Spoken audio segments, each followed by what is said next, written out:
Yes, my name is Blaire, and it does mean battlefield. And you'll know why after you hear this story. I have to follow Hardy. Okay. Okay. Sometimes you think you're moving forward, but you actually went nowhere because it was just a silly spiral. You were nowhere different than where you started. Nowhere. It's a funny word. Did Shakespeare invent it? I've always sought the somewhere, the there, the light at the end of the tunnel. I'm like Toto, peeling back the curtain on the wizard. My quest for truth started with the search for my birth mother. I so wanted her to be like Catherine Ross in The Graduate. Calm, brunette, a listener. At 17, I found her. She wasn't Catherine Ross. More like Liz Taylor in Who's Afraid of Virginia Woolf. A fall-down, raging, Edward Albee-esque female archetype drunk. Yeah. My teenage brain went right to work. I got this. I'll drink that gin in her highball glass, and it'll make her less drunk, and then she'll sober up and see me, and then hug me and say, finding you was all I needed. I'll never drink again. Much to my chagrin, my plan didn't work. It just got me drunk. And for the next 20 years, I kept trying out my plan. I drank out of other people's highball glasses, hoping they'd sober up and see me and then hug me and say, finding you was all I needed. I'll never drink again. The spiral to nowhere. My pattern reached its apex when I chose the most impossible case of alcoholism on this planet and made him the father of my children.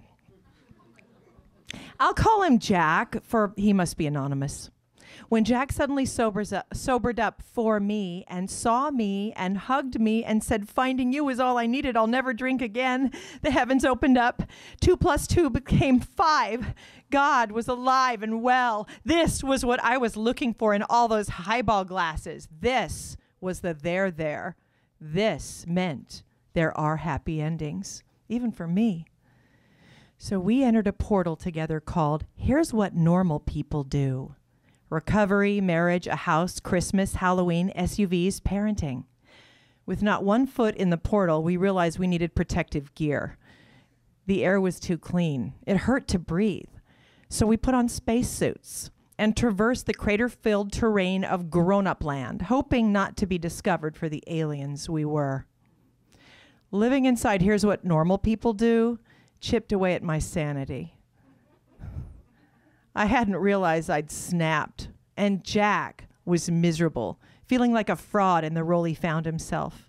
And so, one day, as the children slept, our spacesuits came off, and so did all the bets.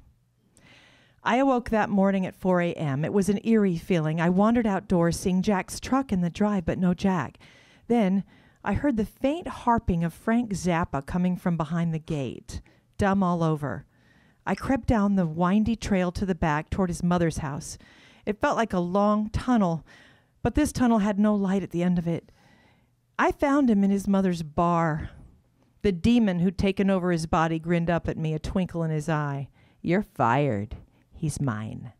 As he swigged down the last of the Jack Daniels. The heavens slammed shut. God was nowhere. And the happy ending was a lie.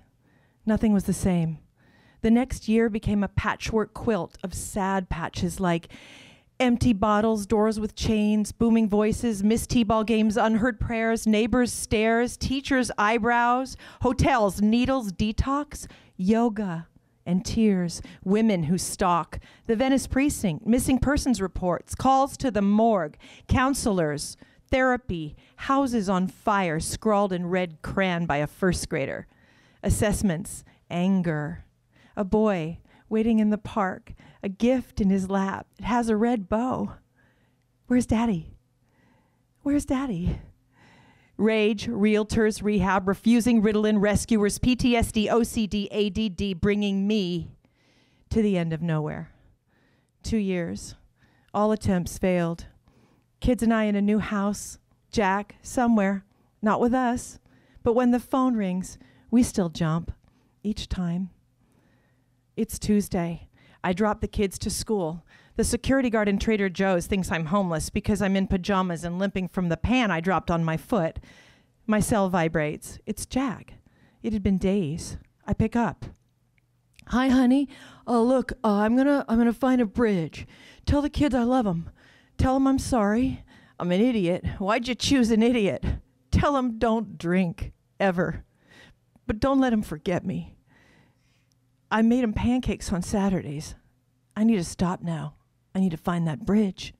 Jack, where are you? He hung up. He was on to me. I'd had him picked up countless times before, but not for this, not for a bridge. So I dialed 911, and it went like this. Emergency services, what's the nature of your emergency? I'm calling in a 5150. My husband threatened to jump off a bridge right now. He's an addict and he relapsed. Where is he now, ma'am? I don't know. Please call him and trace it. Can't you do that? Where do you think he is, ma'am? I don't know. He's going to jump. He's never said it before. Can you? Where did you last see him, ma'am? Calm down. He's on the street. Jack Cooper. AT&T. Trace his phone. 829-2626. 323-829. And then the dispatch operator said my name. She said my name. Blaire? Everything stopped. Yeah? Then she said, Blaire, it's Janelle. Janelle Harmon? I met you at your wedding. I grew up next door to Jack. Janelle, Jack's childhood friend. The girl next door. I remembered. She'd become a dispatch operator. Right away, she asked for Jack's number. I'll call him on my cell. I'll talk to him. Keep him on the phone while we get his location traced. Soon, Janelle called me back. She says she kept him on the phone while sending for help. She reminded him of their childhood, that he was loved, that his children needed a dad the way that he'd had a dad. She called me. He was at a motel on Beverly across from the Erewhon Market. She told me, go drive there. And I did. But then something stopped me. A very strong something inside me that said, you did your part. No more. No more drinking from other people's glasses. It's gotten you nowhere.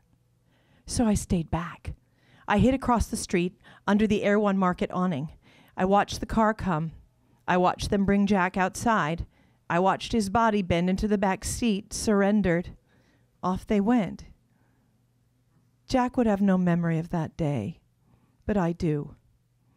I remember distinctly looking up at the sign on the awning. It was in italics. Funny thing, I thought. Erewhon, backwards, spells nowhere.